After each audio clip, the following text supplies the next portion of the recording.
A mund të marrë një haker kontrollin e një aeroplani në fluturim? Në teori, po, edhe pse është shumë e vështirë në praktik. Një sulmues i sofistikuar mund të tentojë të ndërhyjë në sistemet kritike të një aeroplani përmes rrjeteve të brendshme që përdoren për komunikim nëpërmjet pajisjeve.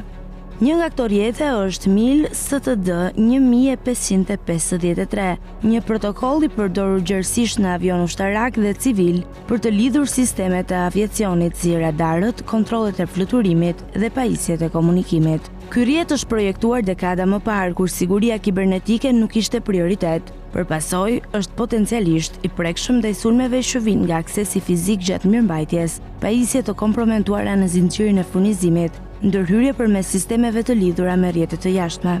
Nëse një haker do të depërtonte në rrjetin 1553 gjatë fluturimit, ai mund të ndikojë në sistemet kritike të avionit, duke shkaktuar probleme serioze për ekuipazhin dhe pasagjerët. Një nga strategjitë më të fundit për të mbrojtur këtë rrjet është ajo e quajtur Shell Ahoy, një metodë që ndryshon vazhdimisht adresat e pajisjeve në rrjetin 1553, të ngjashme me IP, në mënyrë që hakerat të mos kuptojnë kush është kush dhe çfarë komandon çfarë. Problemi është se rrjeti 1553 ka vetëm 31 adresa të mundshme, ndryshe nga miliarda në internet, gjë që e bën më të vështirë implementimin e kësaj teknike.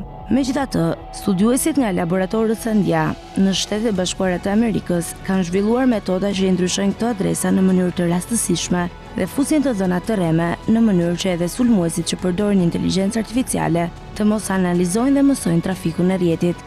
Por a jemi të sigurt? Aktualisht, sulme të tilla janë shumë të rralla dhe kërkojnë akses të lartë teknik e fizik, por me rritjen e kompleksitetit të avionëve modern dhe përdorimin e rrjeteve të ndërlidhura, rreziku nuk mund të injorohet. Prandaj kërkimi dhe zbatimi i masave mbrojtëse si kjo strategji është thelbësor për sigurinë e aviacionit modern.